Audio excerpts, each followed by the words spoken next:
이번 시간에는 역학적 시스템, 그중에 중력이 우리가 살고 있는 이 주변에서 어떻게 영향을 미치고 있는지를 좀 살펴보도록 하겠습니다. 자, 우리는 항상 중력의 영향을 받는 곳에서 살고 있습니다. 그 중력의 영향을 우리는 아무렇지도 않게 그냥 생활하는 곳 곳곳에 그 중력의 영향이 미치고 있는데 우리는 평소에 잘 알지 못해요. 그래서 이번 시간에는 우리 인체 그리고 자연 현상에 중력이 어떻게 영향을 미치고 있는지를 살펴보도록 하겠습니다. 자, 중력 개념 한번 잡읍시다. 중력이라고 하는 것은 지구 중심을 향하여 작용하는 힘을 중력이라고 해요. 지구 중심 방향이죠. 자, 이 단어와 가장 헷갈리는 말이 바로 이 말이죠. 만유인력. 질량이 있는 두 물체 사이에 작용하는 힘을 만유인력이라고 이야기를 합니다. 자, 그러면 중력과 만유인력은 같으냐?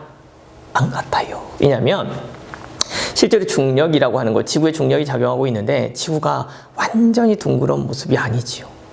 타원형을 가지고 있어요.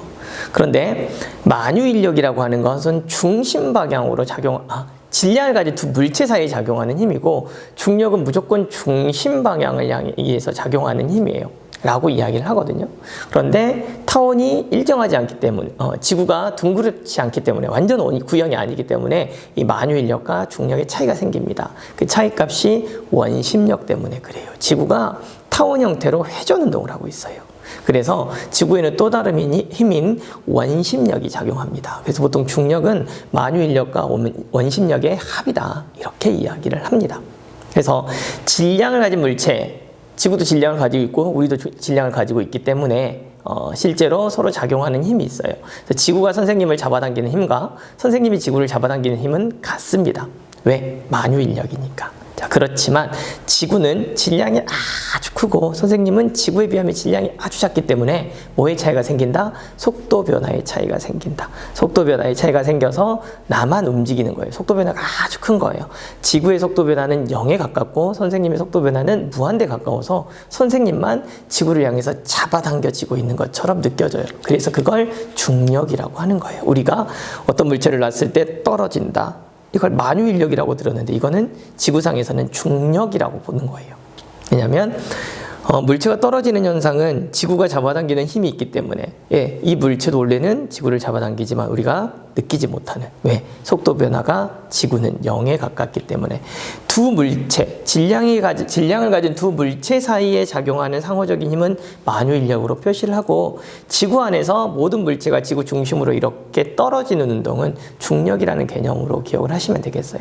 거의 같긴 하지만 중력과 만유인력의 차이는 이렇게 조금 보시면 되겠습니다.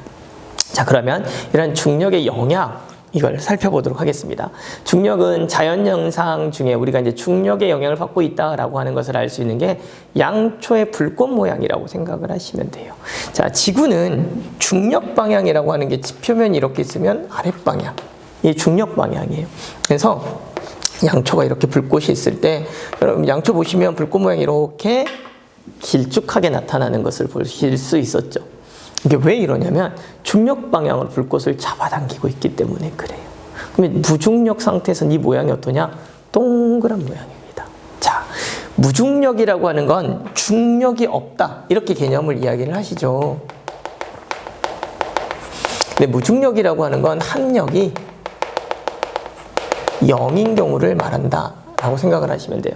자, 중력은 지구 중심 방향으로 잡아당겨지는 힘을 우리가 느끼는 게 중력이 있다라고 이야기를 하거든요. 무중력은 내가 여기 붕붕 떠 있을 수 있는 거야, 여기에. 중력이 있는 곳에서는 분명히 내가 땅으로 떨어지는데 무중력 상태에서 내가 이 위치에 그대로 떠 있을 수 있어요. 왜? 지구가 잡아당기는 힘이 있는 반면에 위쪽으로 밀어올리는 힘이 있다 그러면. 그래서 이 두 힘의 합력이 제로라고 하면, 자, 합력이 제로다? 힘이 0이죠. 움직임이 있다 없다? 없다. 그래서 이 자리에 계속 둥둥 떠 있을 수 있어요. 그걸 보통 무중력이라고 해요. 그래서 우주 공간에는 무중력 상태가 유지된다. 합력이 제로인 형태가 많은 거예요. 자, 그래서 이 무중력 상태에서는 완전한 구체를 만들 수 있다고 합니다. 그래서 정교한 실험은 보통 무중력 상태에서 실험을 해요. 그래서 우리가 우주 공간에 날아가는 우주정거장에서 과학 실험 가장 많이 하죠. 그곳에서 무슨 과학 실험을 할까 그러는데 중력장의 영향을 받지 않는 공간.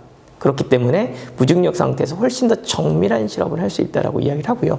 그래서 양초의 불꽃도 무중력 상태로 이렇게 동그란 모양을 만들어낼 수 있다고 이야기를 합니다. 자, 그래서 지구상의 양초의 불꽃 모양이 이렇게 나타나는 건 지구에 중력이 작용하고 있기 때문이다. 이렇게 여러분들이 아시면 됩니다. 그 다음 인체, 방향감각. 중력의 영향으로 우리 인체는 어떤 영향을 받느냐? 방향감각이라고 하는 거. 뒤에서 다시 한번 이야기를 하겠지만 우리 이제 귀라고 하는 곳엔 평형감각기관도 있어요. 평형감각기관이 있어서 실제로 중력에 의해서 이 이석이라고 하는 게 움직여서 내가 기울어졌구나, 기울어지지 않았구나라고 하는 것을 알 수 있는 평형감각기가 있는데, 마찬가지로 중력이 작용하는 곳에서는 방향을 감지할 수 있습니다. 중력이 작용하는 방향이 아래쪽 방향, 위쪽 방향 이렇게 이야기를 해요.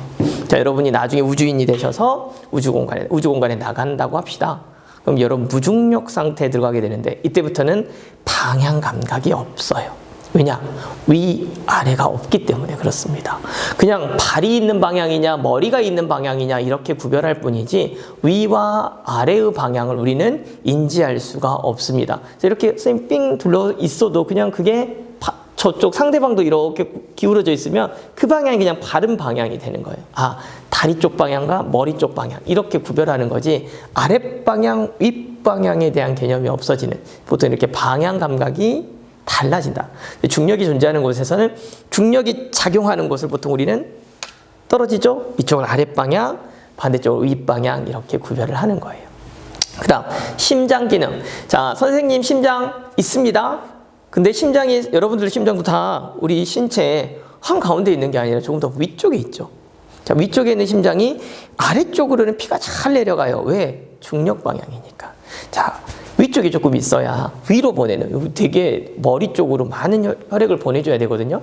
혈액을 보내준다는 이야기는 산소를 공급해 준다라는 이야기거든요. 근데 조금 위에 있어도 괜찮은 거야. 아래쪽은 중력 방향으로 잘 내려가기 때문에.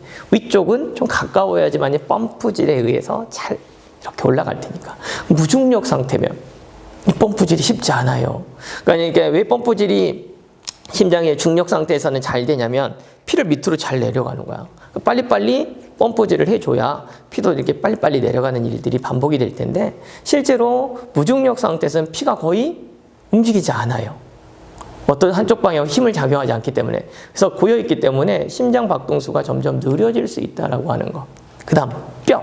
실제로 무중력 상태에서 오랜 기간 있었던 우주인들이 뼈나 근육의 양이 한 1.5% 이상 감소했다라고 합니다. 그러니까 뼈의 성 기능, 그 다음에 근육의 기능 등이 감소하는 영향, 좀 잘 부러지고, 그죠? 단단하지 않고 이런 일들이 나타난대요. 그래서 뼈에 영향을 미치는 것도 중력 때문이다라고 우리가 이야기를 합니다. 이처럼 자연에서 일어나는 현상, 우리 인체에서 발동되는 현상들이 대부분이 다 중력의 영향을 받아서 나타나고 있다라고 설명을 하고 있습니다. 중력의 영향을 받는 다른 현상들을 좀 살펴보도록 하겠습니다. 자, 우리 자연 상태에서는 물과 대기의 순환이 아주 잘 일어납니다. 대류 활동이라고 하는 이름이죠. 자, 우리 보통 고기압, 저기압, 그러니까 물의 이동도 있고 증발, 구름 만들어지고 비가 내리고, 자, 이게 대기 순환과 함께 나타나는 현상인데, 자, 위쪽에 있는 공기덩어리는 당연히 중력의 영향을 받으니까 아래로 내려올 겁니다. 아래로 내려온 공기덩어리가 지표면을 뚫고 들어갈 수 없으니까 퍼져나가겠죠? 모인 공기덩어리는 그 압력에 의해서 위로 올라가게 됩니다. 자, 올라간 공기는 다시 계속 지구는 잡아당기려고 해요. 그래서 이렇게 연결돼서 올라간 공기가 계속 내려오려고 하는 현상, 이게 중력의 영향을 받아서 대류 활동이 자연스럽게 일어나고 있다라고 설명을 드릴 수 있습니다. 또 하나, 식물의 구조에서 세포벽의 두께를 좀 살펴봤어요. 그러니까 중력이 작용하는 것과 중력이 작용하지 않는 것. 자, 보통 세포는 이렇게 길게 자랍니다. 위로. 근데 보시면 알겠지만 꽃 되게 큰데 줄기 되게 가늘죠. 근데 이 줄기가 부러지지 않아요. 그러니까 모든 세포벽, 보통 식물 세포에 있는 세포벽이라고 하는, 동물 세포에는 세포벽이 없지만 식물 세포에는 세포벽이 있어요. 그 세포벽이 이 가는 줄기를 통해서 이 꽃이 또는 나무가 쓰러지지 않도록 지탱하는 역할을 한다고 합니다. 근데 무중력 상태에서 이 세포벽의 두께가 중력 상태에서 세포벽의 두께보다 조금 더 얇게 관찰됩니다. 중력의 영향을 받아서 실제로 상하 운동, 연직 운동의 힘을 이 세포가 버틸 수 있도록 세포벽의 두께가 더 두껍게 자라는 것을 알 수가 있고요. 말씀드렸듯이 사람의 평형감각기관, 전정기관은 우리 귀의 전정기관에 이석이라고 하는 게 있어요. 그래서 이게 있는데 이 녀석이 중력, 내가 이렇게 기울어지거나 이렇게 돌고 있으면 중력 방향으로 이렇게 작용을 해서 평형을 유지할 수 있도록 평형감각기관으로 작용을 합니다. 그래서 우리 몸 안에 중력, 다시 말해서 무중력 상태가 되면요, 이 이석이 움직임이 사라지는 거예요. 그래서 그러니까 정확하게 이렇게 평형을 유지하거나 자세를 잡기가 쉽지 않다라고 이야기를 해요. 그래서 이석에 문제가 생기면, 전정기관에 문제가 생기면 잘 쓰러지기도 하고, 기울어졌을 때, 조금 몸이 이렇게 기우뚱했을 때 잘 넘어지기도 하고 하는 현상들이 발생을 합니다. 중력을 감지를 하지 못하기 때문에 나타나는 현상이죠. 그래서 중력의 영향으로 우리 몸 또는 식물의 구조 또는 자연에서 일어나는 현상들이 잘 나타나고 있다라고 하는 것을 알 수 있겠습니다. 보통 우리는 중력이라고 하면 그냥 계산하는 거, F는 MA, mg 이렇게 계산을 생각하는데, 그건 이제 우리가 물리학에서 통제 조건 하에서 이야기하는 중력이에요. 그런데 그 중력이 나도 모르는 사이에 우리 주변에 계속적으로 작용하고 있다고 하는 현상들을 몇 가지를 살펴보았습니다. 이런 현상들이 무엇이 있는지를 꼭 여러분들이 기억하시면 좋겠습니다.